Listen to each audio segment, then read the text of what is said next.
c'est impossible que la Ville n'ose pas les taxes en décembre prochain. Par contre, notre travail, c'est de limiter cet effet-là en deçà de l'inflation. Et ça, on est probablement les meilleurs au Québec pour le faire. Ça, c'était aujourd'hui. Mais quelle semaine! Vous voyez le retour de nos panélistes. Le départ de Pierre Fitzgibbon, les élections au fédéral qui s'en viennent, le nouveau rôle d'évaluation de la Ville de Québec. J'ai l'impression qu'on vous attendait, Alex et Louise, pour reprendre le fil de l'actualité. On est d'accord. mais sérieusement, Louise, je vais commencer avec vous. Oui. Pour parler du maire Marchand qui est avec nous tantôt. Est-ce que le maire a réussi aujourd'hui à reprendre le contrôle de l'agenda à l'hôtel de ville parce qu'on disait qu'il avait raté sa rentrée, là? Oui, parce que c'est vrai qu'il donne un peu l'impression d'arriver après tout le monde. Le maire de Québec, il a été absent pendant les vacances estivales. Il est revenu quelques jours avant de s'éclipser à New York. Avant d'attraper ce virus qui l'a tenu à l'écart de la rentrée municipale et donc du premier conseil municipal de l'automne, il arrive après que tout le monde est bien en selle, que les débats sont déjà commencés sur certains enjeux. On en parle depuis maintenant 2 semaines de ce rôle d'évaluation qui a été rendu public aujourd'hui, mais on parle aussi des taxes sur les immatriculations. À l'opposition, on en parle beaucoup. Et on parle aussi des impôts fonciers à venir et de cette hausse qui sera imposée à la fin de l'année aux contribuables. Alors, c'est facile pour ses adversaires de jouer sur cet aspect en disant que le maire arrive après tout le monde et puis qu'il a raté un peu sa rentrée municipale.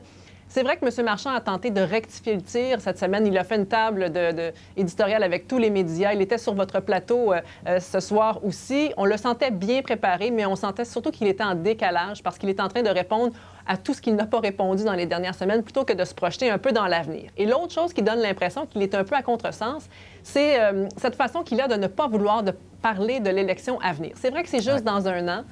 Et M. Marchand préférait que le débat sur les élections se fasse dans la campagne électorale, mais il y a une réalité politique qui va le rattraper et il ne pourra pas faire fi du fait qu'on est à quelques mois de cet échéancier-là.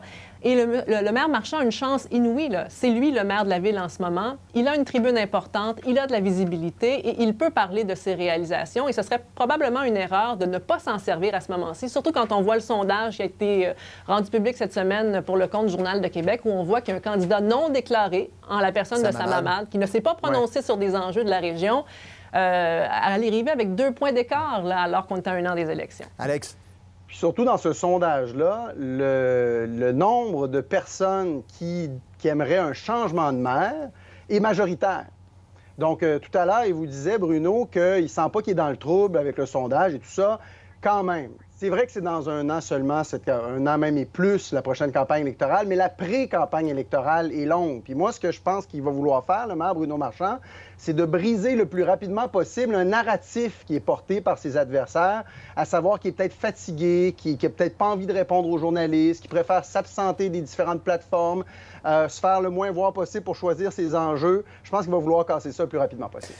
Bruno Marchand, on vient d'établir qu'il y a peut-être une rentrée difficile, mais ça ne se compare pas à celle de François Legault. Lui, il vient de perdre son pilier économique. C'était son joueur étoile, son joueur de centre de premier trio. Christine Fréchette qui arrive. Elle vient d'enfiler, Mme Fréchette, là, d'énormes chaussures. Oui, ça va faire partie des choses que je vais surveiller, moi, personnellement, parce qu'on était dans les superlatifs cette semaine, hein?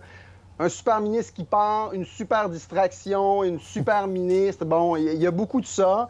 C'est un gros dossier qu'elle va avoir, Christine Fréchette. Elle a fait un sans faute en immigration, donc et elle est bien branchée sur le milieu des affaires. Ça devrait bien se passer. Cela dit, on va quand même voir filière batterie, projet de loi dont on va commencer les consultations la semaine prochaine. Elle a beaucoup de pain sur la planche. On va surveiller aussi ce qui va se passer avec l'immigration. C'est un dossier délicat. Et il revient à Jean-François Roberge, qui en a déjà beaucoup dans son assiette. On avait décidé au gouvernement Legault de donner ce dossier-là à une personne pour pas qu'il y ait de gaffe dans ce dossier-là, comme ça avait été le cas, par exemple, avec Jean Boulet. Donc, qu'est-ce qui va se passer? On n'est pas à l'abri d'une gaffe. Est-ce qu'il pourrait y avoir d'autres surprises? Un Éric Girard, par exemple, qui se lance avec les conservateurs. Il y en a qui ont parlé de ça. Ça pourrait faire mal, ça aussi. Et puis, finalement, qu'est-ce qui va se passer dans Terrebonne? On sait à quel point ça peut faire mal à la CAQ, ce qui s'est passé dans Jean Talon avec la victoire du Parti québécois. Terrebonne, c'est un château fort du Parti québécois depuis 2016. Perdu en 2018, mais entre 1976 et 2018, c'était Parti québécois, sauf un épisode de l'ADQ.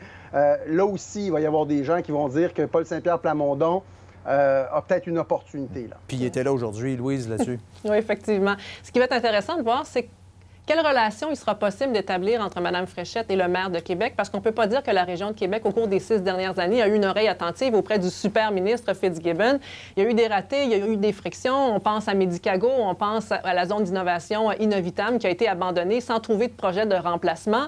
Rappelez-vous, M. Fitzgibbon avait dit devant le terre-plein, un terre-plein de gens d'affaires qu'il n'y avait pas de problème de main-d'œuvre à Québec et ça en avait fait sourciller plusieurs.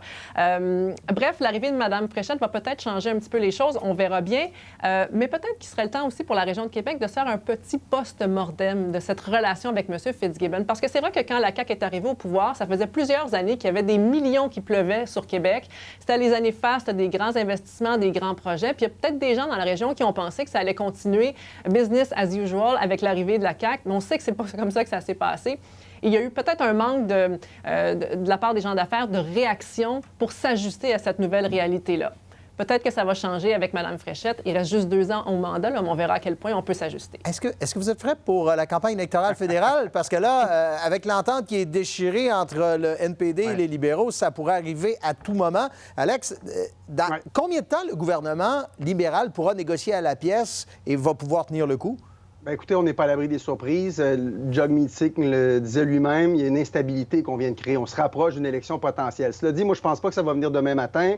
Pour la simple et bonne raison, même si le NPD déchire l'entente, il veut pas partir en élection tout de suite. Il a besoin de prendre ses distances du Parti libéral. Il a été beaucoup associé dans les dernières 2 années au gouvernement de Justin Trudeau. Donc, il doit prendre du temps pour se reconstruire aussi puis se différencier des libéraux et des conservateurs.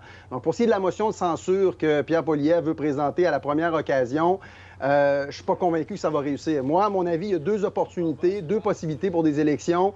L'énoncé économique fin novembre et le budget au printemps. L'énoncé économique, ça serait surprenant de partir en élection dans le temps des fêtes. Je pense qu'il n'y a personne qui veut ça. Ce qui nous laisse probablement le budget au printemps. Cela dit, tout peut arriver. Il peut y avoir un événement dans l'actualité qui change les plans. Mais je ne pense pas qu'on va partir en élection tout de suite. Il y a trop de gens qui préfèrent la situation actuelle. Oui. Pour l'instant, on voit qu'il y a des gens qui sont plus pressés que d'autres, mais ce qui va être intéressant de voir aussi si cette campagne est déclenchée, c'est où le maire de Québec va se loger dans cette campagne, parce que M. Marchand n'aura connu que le Parti libéral depuis qu'il est au pouvoir, et le Parti libéral aura été un partenaire précieux, un partenaire stable, entre autres, pour le financement et le projet du tramway. Mais c'est pas le cas avec les conservateurs. Rappelez-vous, M. Poilievre a traité le maire de Québec d'incompétent, M. Marchand a répliqué, a décoché quelques flèches, donc déjà les relations sont difficiles avec le conservateur. Et les relations aussi semblent particulières ou en tout cas fragiles avec le Bloc québécois parce que M. Marchand a aussi décoché quelques flèches à l'égard du Bloc québécois dans le dossier du nouveau projet de terminal de conteneurs au port de Québec. Donc, ça va être intéressant de voir comment M. Marchand va vouloir tirer son épingle du jeu dans cette élection fédérale qui s'annonce. On a déjà dit tout est dans tout. Mais on ajoutait des E, là, mais quand même, c'est pas mal ce qu'on vient de démontrer ce soir. Merci à vous deux, bon retour, puis on se retrouve la semaine prochaine. À bientôt. Salut!